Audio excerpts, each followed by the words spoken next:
سڵاوی کامەران حاجی عومەر و تیمی باسی ڕۆژتان لێبێت.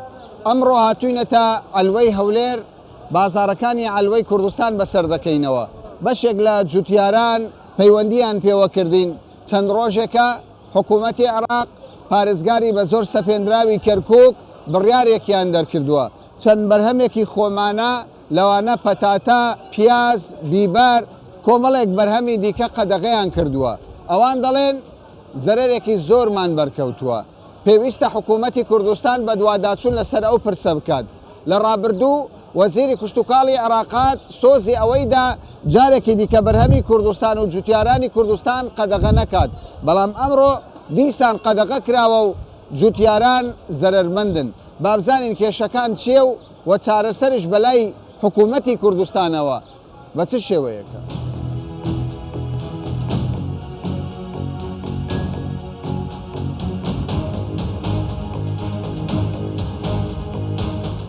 لە کوردستان بە 250 دیناری عێراقیە. کاکی جوتیار کاکەوە دەرێ 250 ناکات. چەند دەکەوە؟ بە 200 دیناری عێراقی چێ مشتریە بابێ لە هەولێر لە ئەلوەی هەولێر چەندتەن هەیە؟ چەندتەن پەنەر؟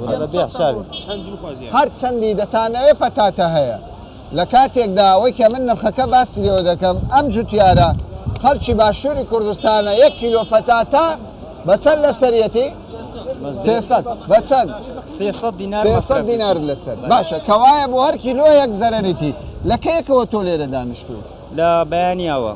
چت فرۆشتیە؟ هیچم نەفرۆشتیە. بازار نییە؟ بازار نییە، سفرە. لۆ دەرێ ناڕواتە. ناڕواتە دەرێ. باشە ئێستا تۆ لەسەر زەرەر دەڕۆی؟ بەرێ. چەند کەس لە زەویەکەی تۆیشی کردووە؟ چەند کەس؟ زۆر کەس. یعنی 10 15 20 چەند؟ 25 کەس لەسەر زەویەکەی تویشی کردیە. ئێستا بەرهەمی پەتات هەیە. بۆ هەر چیلۆیەک 100 دینار زەرەرە. 100 دینارم زەرەر. ئێوە چۆرە کاسبیەکەوە؟ وەڵای چ بکەنەوە بێ ئیشیە و بێ کاریە و لە بەرەندێ. باشە ئەوە بۆ وایە کاکە بۆ وایە ئەو چۆن دەبیەوە؟ پێویستی بەدامی حکوومەتی لۆ فەلاح بەڕاستی. بەس ئێستا ئەوە گەورەترین کێشەی بازارێک نییە بەرهەمەکەی تێدا ساخ کاتەوە. پارێزگاری بە زۆر سەپێنراوی کەرکووک لەگەر فەرماندەی ئەسکەری کەرکووک دەڵێ نابێ بڕوە. قەی ناکە ئاخرزانی چییە؟ بزانە لە جنوب دەیانگوتە فەلاحەکان بەخۆیان گوت دوونە پێرێ. یەک فەلاح شکایەتی کردی، یەک فەلاح چۆ شکایەتی کردیە ڕێیان گرتیە دەرێ نابێ ئەشا بێتە جنوبی. دەرێ لەبەرەوەی ئەشای فەلاحی خۆمان دێتەوێن دەرێی کوردستان ئیمە پارێ ناکات. یعنی ئەوان بەرگری جوابی یەک فەلاحیان دایتەوە ئەوان. ئەلێرە 200 فەلاح 1000 فەلاح هەستی کەس جواب نەداتەوە. باشە. کەوایە ئەوان بەدەنگ داواکاری جوتیاری خۆیان بەس کیلۆیەک پەتاتە لە جنوب بە چەندە؟ وڵا نازانم. بە چەندە لە جنوب؟ وەڵام ئاگام لێ یعنی ئەگەر لێرە ئەگە بار نەکرێەوە دەش ناکات لێرە. ئەگەر لێرە ئێستا ئەگەر لێرە بە 200 لە جنوب بە 300 400 500 نییە؟ بە چەندە؟ بە 500. باشە کیلۆیەک پەتاتە بە 500 دینار لە جنوبە. حکوومەتی عێراق یان محافزی کەرکووک ڕێگا نادا. ئەمە زەرەر نادە لە فەقی پەتاتە گران نابێ لەوێ؟ ناکە پێویستە دی وەزارەتی کشتتوکاڵ چیە پێویستە تەزیق لە گەرەوە بکە. ئەی وەزیرات لۆ ئەشیاوان هەموو دەتێرە لۆ ئەشیاوی عێراق هاتە هەولێر گوتی لە مەودووە لێ ناگەڕێن جارشتکە بەرهەمی جوتیاری کوردستان قەدەغە بکرێت. ئێستا قەدەغەیان وەنیە ئێدە وەرە تەماشاش زانە ئەشای جنوبی هەر هەمووی دێ چی بکەین بەڕێ ڕێیان لێ بگرین؟ جاوە بزانە وەزارەتی کشتتوکاڵ خۆ دەزانی پێویستە تۆ بکرێت. ئێستا تۆ باسی کورد دەکەی، باسی جیاوازی دەکەی، ئێمە ڕێیان لێ بگرین باشە خراپ ڕێگرتن نییە. ئەمە نارێن هەموو عێراقینە ئەدی باشە و جیاوازی لۆ چابی. ئێجا چێ دەیتەوە؟ حکوومەتی عێراقە لێ غێر کەوای حکوومەتی عێراق جیاوازی پێویستە وەزارەتی کشتتوکاڵ لێرە لەگەری وان تەنسیقیان هەوی بەڕاستی. باشە مەبەستیان چێکە ڕێگان نادەن ئەو ینی کەسێکی وەکو وەی زەرەر بکە ئەوە چ گوناحی هەیەەوە؟ والله هیچ گوناحی نییەوە ئەوە بێ سوتەمەنی مەوزوعەکە سیاسیە مەوزوعەکە سیاسی و چی نییە هیچی تر نییە ئارێ بە سیاسیە. باشە زۆر کەسی وەکو تۆ زەرەرمەند بووە؟ بەرێ زۆر کەس ئەوی پەتاتەی کردی بە هەمووی زەرەرمەند. هەمووی زەرەرە؟ بەرێ. باشە تۆی چەند دەرەی چ مەنتیقێکی؟ لای گوێڕە. گوێر لە گوێرەوە بەرهەمت هێنا.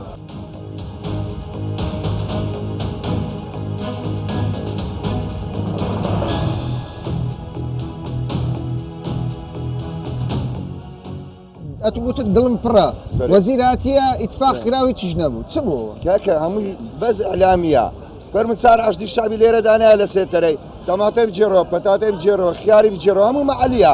ئەگە یەک شتی ئێرانێ بیبەر چیلۆ بیبەری بە 200 دیناری ناڕەوە بە 150 دیناری اخ فلاح زنبك يا هەموو زەرەرە. نا رزقك نافرش اگر عرب نيت نافرش لينا غري خرچ كركوجي الت كوبري فلاح ما نوتال ڕسقی ئێران ڕسقی وڵاتان دەستە بەغدا بريدتي لۆوان ئاساییە ئێستاکە رزقی تورکیبی ئەوە باحتیاجی هیچ مشکلەی نییە بەس رزقی فەلاحی مە لێ ناگەڕێ بەس ئیمە بەس ئیمە ئەوە تورکی بارەکەوتە برادری منە لە بۆ دووزی ئەمە ڕۆژێ قەیسی بارەکە کۆخی بارەکە هەموو شتێکی بار دەکە مشکلەی نییە عێراقی نینە بۆ دەبێ ئێمەوە بی وەرە عێراقی چ بابە ئەگەر عێراقی باینە ئەوەی دەکرد لێ دەگەڕە تەماتە خیار بستە بە عێراقیش ما قبول نادەن. لە بەوان احتیاجێ بێتن مشکلەی نیە ئەوتە سێو دێتن ئی سامەڕای ئەشیا دێتن بەس ئیمە بکە دەچی ئەمە حسابە چکەیە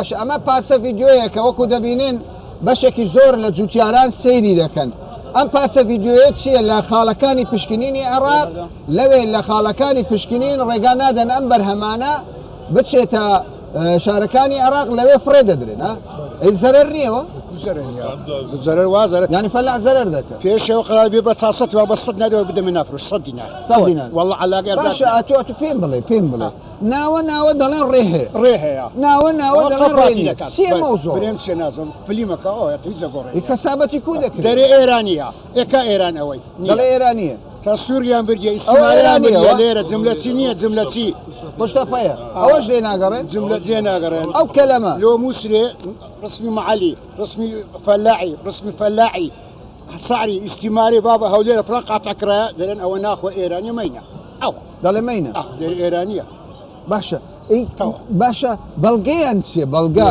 هەنجەتە بە بەڵگەی چێ هەنجەتە ئەوی بەرە علاقە بە 7,000 ئەو علاقە بە 1000 بدەمێ بە قورعان بە 100 دینار دەمێ نافرۆشێ نییە 100 دینار والله نافرۆشێ باشە کاکی برێ ئەنگۆ تەمەنێکی باشتان هەیە لە ناوە ویشە وانە هەرچی بەرهەمی دنیای جوتیارانە دێتە هەولێر دێتە سلێمانی دێتە دوهۆک دێتە شارەکان چ پارەیەک دەڕوە بۆ وڵاتانە وەک لێشە پارە دۆلار ئەو سەرکەچەرا هەموو دەڕوا بۆ وڵاتانە پارەیەکی یەکجار زۆر لە بازاری کوردستان دەچێتە ئەو وڵاتانە ئێمە ناتوانین بینێرینە تورکیا ئەوان دەڵێن وەزیرمان داوت کردێ گوتی بوازە هیوانی ژەگە دار و بەردێ هیوان زبردار و بەردێ احتیامە سمەیمە دەرێ بابێ بەهاب هەرچی دێ بابی جوون بەهاب ئێستا منیش ئەو پێشنیازە یان دەمێ بدەمە بەردەم وەزارەتی کوشتتوکاڵ ناکرێ ئەمە بەرهەمی وان قەدەغە بکەن بالمقابل زەرەر ناکەی وەزیر ئەفتەدانیشت وەزیر کوشتتوکاڵی بەغدای ئێرە وەکیتەوە چمان لە بینی نما هیواندی هیمە دەڕویست ئەوەی نما ئەشقالی نما هەڵ چێ بەڕای قەدەغە بکەین بەرهەمیەوە ئیوان چ دە ئیوان ئێستانیمانجی یازە هەموو شتێکی هیوان چیە بەرهەمیان هەموو شتیان تەماتێنێ باینجانە کودیە بیبەرە تەڕەپیاز هەموو شتیان ئەو شفتەی خۆمانە شفتی خۆمانە خۆمان شفتی جنوب نیە نایە بە شفتی ئێرانی دێ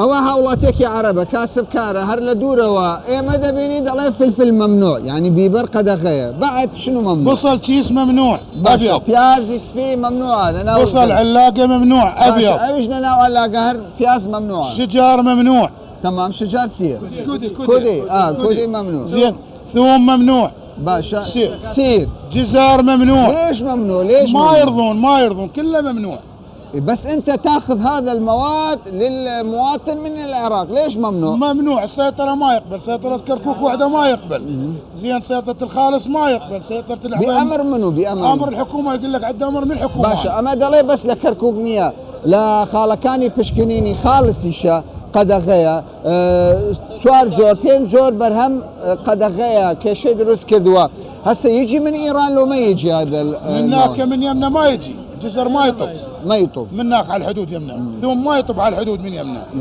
فلفل ما يطب على الحدود من يمنا، خيار ما يطب على الحدود من يمنا، بس موجود بالكردستان لو موجود بالاقليم كله. كله. هذا زرع فلاح الفلفل، باذنجان ممنوع زرع فلاح. باشا ئەو دەڵێ لە سنووری ئێمە ینی لەگەڵ ئێران ئەو بەرهەمانە نییە ینی بگوازرێتەوە بۆ شارەکانی عێراق تەنیا لە کوردستان هەیە بەڵام ئەمە بۆتە گرفتێکی گەورە لەوەی هەستا لە ئەسعار شقد هناك صار غالي؟ اي صار غالي. شلون؟ فلفل شقد؟ فلفل 500 هنا 200 دينار. باشا ليرة بيبر ب 200 لوي ب 500 يا محافظة. احنا محافظتنا بغداد الجنوب كله. بغداد وهمو. باشا البصل هسه هم غالي.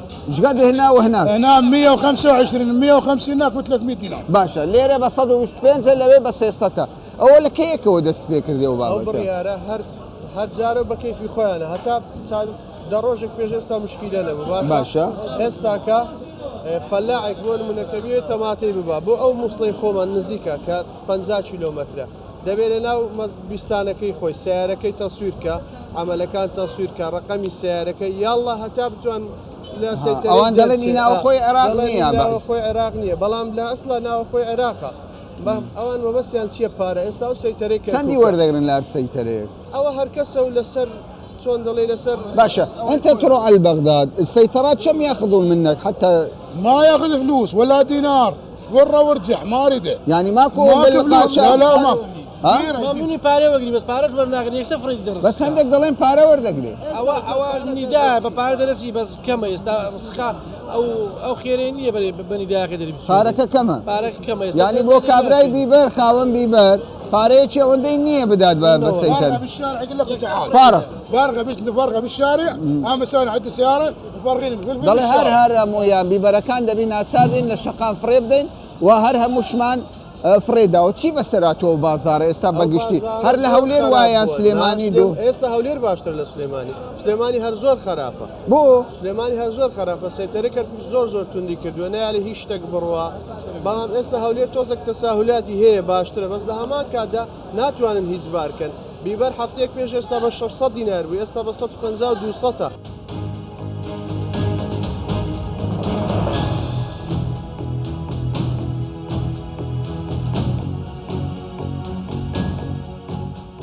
باشا پێم بڵێ تۆ هۆکار چیە ڕێگان نادەن لەبەرچی والله هۆکارەکە لەو گۆڕێ ینی بەلاشە کاکە ئەوە مەعەلیەی خۆمانە خۆت دەرێن ئێرانیە ئێستا ئەو پیازە مۆرج عینی ئیزن نادەن بە قاچاق بار دەکەن لەبەر ڕسکی بار دەکەن دەشان و جەبار دەکەن ئەگە بژگیری هەمووی فرۆ دەدەن خەسار دەکەن یان مسادرە دەکەن باشە ناڵێن ئەو کابرا زەرەر دەکە فەلاح کاکە گیان لێ نییە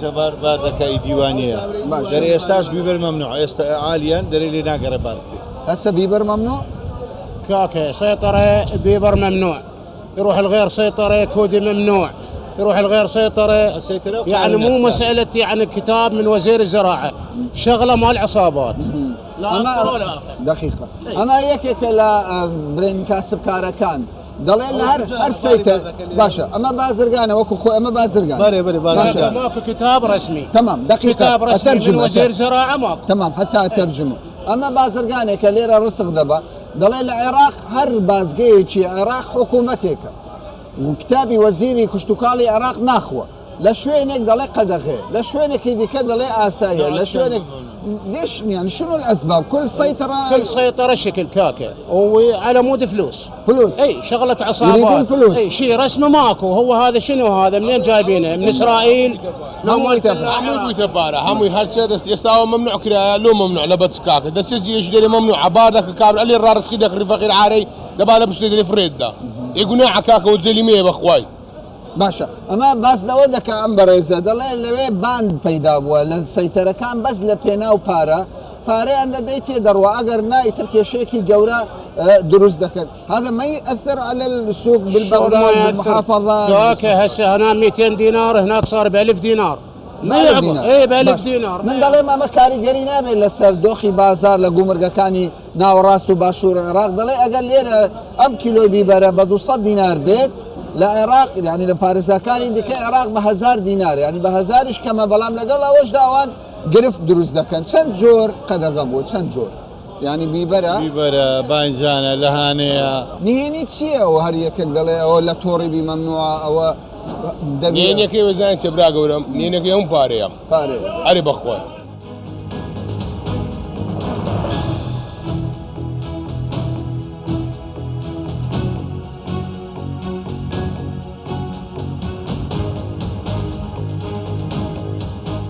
چ جۆرە بەرهەمێکتان هەیە وەڵام ئەمە بەرهەمەکانمان زۆری ئێرانی تورکیە بۆ مەدێتن لە دەرەوە دێ لە دەرەوە دێ باشە بازارەکە چۆنە وەڵی بازار بە ڕۆژ دەگۆڕی هەندێک ڕۆژ زۆر باشە هەندێک ڕۆژ سستە هەندێک ڕۆژ خراپ بە ڕۆژە بە ڕۆژە ڕۆژەکەی باش ڕۆژەکەی ڕۆژ هەندێک ڕۆژ زۆر باشە هەندێک ڕۆژ سستە هەندێک ڕۆژ زۆر خراپە نهێنی و باشی و خراپەکەی لە چدایە بەخوا ڕسک زۆرە زۆر یعنی لە قووەتی هەولێر زیاترە و بارکردنیش بە ئەوەی من کەمە تۆ لە گومرگ کار دەکەی یان فەلاحی لا فلاح فەلاحی چ تێ بیفرۆشیە بیبەرم هەیە بیبەرت هێناوە بیبەرم هێنا بازاری کووە وڵی بازار هیچ نییە بازارەکە زۆر خراپە لەبەرەوەی ڕێەکان ژیرە نایەن بیبەر بڕواگەنا هەفتەك پێشی ئەلعان بیبەر زۆر گران بوو 500 ناری دەکرد باز ئەلعان لەبەر ڕێەکان ژیرایە بە چه ژیرایە دەرێن لە سەیتەرەی کەرکوب کە داخلی ئاخر سەیتەرەکە داخل دەبی ڕێەکان ژیرایە نایەن بیبەر و پەتاتە و پیاز و کودی نایەن ئەو چارشتە بابەت نایەن پیاز کودی پەتاتە بەری ئەوانەی کە دەڕوات نیش دەبی لە ناو لۆریەکان بشێرنەوە کێشەکە چ بکات بیبەرگان هەمووی ئاڵێ مەمنوعە داگیر لە خوارەوە چەوەی گوت جوندیەکە اینجا بەرەکە ڕوێ سەریان پۆلیسە سەربازە حەجی شعبیە چییە سەرباز و جێش عێراقیە جێشی عێراقی شورتەی کەرکووک چی گوت مەمنوعە بیبەر گەزەر سیر مەمنوعە نەتگوت بۆ مەمنوعە وەڵی مەمنوعە ناوی بێت زەرەر نەبوو ئێمە کەمە ئێمە زۆرە سی علاقە چ علاقە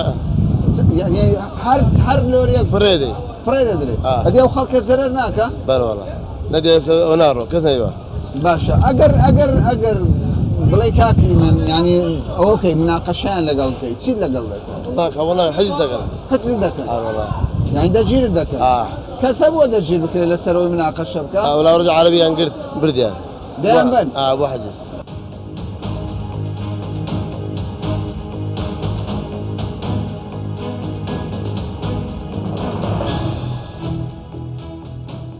کاکوسن وەزیری کشتتوکاڵی عێراقات کۆنگرەی ڕۆژنامەوانی کرا مژدەیەکی خۆش بە جوتیارانی کوردستان درا ئیتر لەمە و دوا بەروبوومی جوتیارانی کوردستان دەچێتە باشوور و ناوەڕاستی عێراق بەڵام ئێستا دیسان لە خاڵەکانی بازگە سنووری لە نێوان هەرێمی کوردستان و عێراق کێشە دروست بووە بەرهەمێکی زۆر لەسەر شەقام فڕێ دەدرێت ئێوە وەکو وەزارەتی کشتتوکاڵ ئاگاداری ئەم پرسن بەڵێ کەمران ئێمە بەتەواتی ئاگادارین و ڕۆژانە متابعی بارودۆخەکانەکەین و هەم لە ڕێگەی جوتیارانەوە هەم لە ڕێگەی ئەو نوێنەرانی کە هەمانە لە عەلوەکان ئاگادارێکرێنەوە لە هەموو گرفتەکان و لە جەنابی وەزیر و بریکاری وەزیر و ڕاوێژکارەکان هەمومان لەسەر خەتین بۆ چارەسەرکردنی ئەو بابەتە بەداخەوانی زۆر جار پەیوەندیان پێوەکەین ئەڵێن یعنی ئەوە خەلەلێکە ڕوویاوە لە بینی بڵێن وەزارەت و لایەنە ئەمنیەکان و ئەم شتانە بەڵام بەداخەوەمە حاڵەتێکە کە ڕۆژانە دووبارە بێتەوە و بۆتە گرفتێک و کێشەیەکی زۆر لە بەردەم جوتیاران و بەرهەمی ناوخۆیەمەدا باشە دەرگاکانی ئێمە کراوەیە هەرچی بەرهەمدەیە لە بەغدا لە بەسرا لە مووسڵ لە کەرکووک لار شوێنە بازاری کوردستان بۆ ئەوان دەرگای کراوەیە بەڵام ئەوان ئەم جۆرە سیاسەتە بەکاردێنین ناوە یعنی وەزیری کشتتوکاڵی عێراق بۆ ئەمە چی دەڵێت ینی هەفتەیەک نابێ قسەیەکی کردووە ئێستا شتەکە پێچەوانێ ڕاستە وەکو باسم کردیانی بەداخەوە ئێمە پێشووتر وەکو وەزارەتی کشتتوکاڵ سەرچاوەکانی ئاو هەموو ئەرکەکانی خۆمان جێبەجێ کردووە بەرامبەر بە وەزارەتی کشتتوکاڵی عێراق و بۆ دڵنیاییکردنی جوتیارانی خۆمان لەوەی کە ئێمە بە ئەرک و مەهامی خۆمان هەڵساوین بۆ هاوکاری و کار ئاسانی نەک بۆ جوتیارانی هەرێمی کوردستان بەڵکو بۆ جوتیارانی پارێزگەکانی تری عێراقیش کە ئێمە خوای گەورە ئەوەی بەخشیوە بەم عێراقا کە جیاوازی هەیە لە کەشوهەوا و کاتێک کە بەرهەمێک لە شوێنێک پێگال لە ناوڕاست و خواروی عێراق کاتێک کۆتایی دێ بەرهەمەکانی ئێمە پێگا ئەمە یعنی خاڵێکی زۆر ئیجابیە لە کەرتی کشتتوکاڵ ئەگەر لە هەر وڵاتێکە هەبێ بەداخەوە ئێمە نەمانتوانی وەسوودی لێ وەربگرین بەهۆی ئەو سیاسەتانەی کە پەیڕەو ئەکرێ لەم بارودۆخە بۆیە بەڕاستی ئەو هەر گلەیی جوتیاران نییە گلەیی ئێمەشە بەرامبەر بە وەزارەتی کشتتوکاڵی عێراق و بەردەوام لەسەر هێڵین و بێگومان ینی ئەگەر ئەوە بەردەوام بێ ڕەنگە ئێمەش هەندێک ئیجراعاتی تر هەیە بیکەین باش جوتیاران دەڵێن یەک حیزبی بەر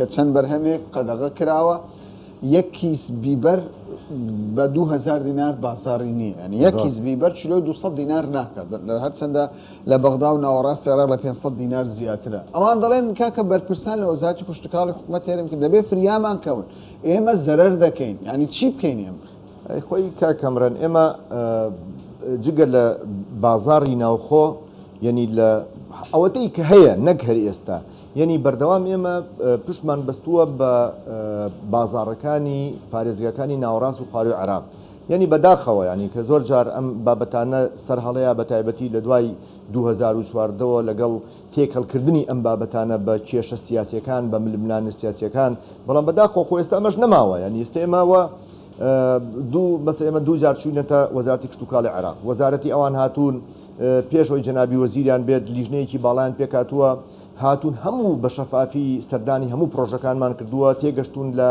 واقعی بەرهەمی کشتوکاڵی سامانی پەلەوەری لە هەرێمی کوردستان زۆر بە شەفافانە شووی هاوکاریمان کردو و سەردانی پرۆژەکانمان کردو کاتێکیش بەڕێز وەزیری کشتوکاڵی عێراق هاتووە لەگەڵ جەنابی وەزیری ئێمە یاداشنامەیەکیان لێ تێگەشتووە کە نزیکەی دەخاڵە کە تقریبا هەموو بابەتەکان بەپی ئەو یادداشتەکەەوە ژۆ کراوە یەکلایی کراوەتەوە بەڵام بەداخەوە ئەمانە یەتە بەردەم ئەم پرۆسەیە بەڕاستی ئەمەی نیگەران کردووە لەم بابەت چێ قەدەغی دەکەن بەداخەوە ینی زۆر جار ئێمە بەردەوامێنی لە پەیوەندیان لەگەڵەوەن ئالاساز ئەڵێن ناتێگەشتن هەیە لە بینی ئێمە و لە بینی لایەنە ئەمنیەکانە کە لە بازگەکانە کارەکەن بەڵام ئێمە بەوای ناسین کەەوە ئێمە هەرێمین و ئەوان ناوەندن یعنی عیلاقەمان بەوە نییە کە ئەمە بازگە چی لێ چی لێنە چی هێزێکی ئەمنی لێیە بۆ بەرهەمەکانی ئەوان دێت بۆ شارەکانی ئێمە بەبێ هیچ کێشەیەک ئەمە پرسیارێکە بەڕاستی دەبێ وەڵام بدرێتەوە ئەبێ ئێمەش ئیجرعاتی خۆمان بکەین لەو حاڵەتان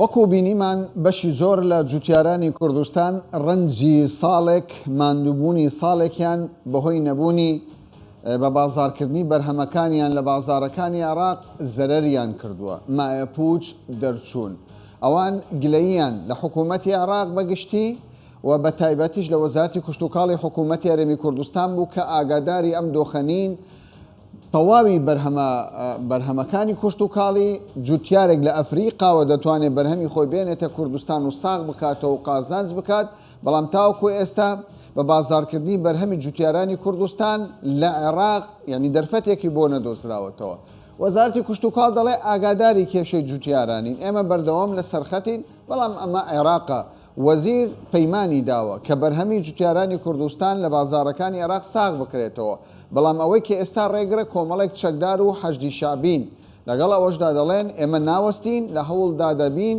لە داهاتوودا ئەم کێشەیە بە تەواوەتی چارەسەر بکەین تا باسێکی دیکە و بابەتێکی دیکە بەخواتان دەسپێرم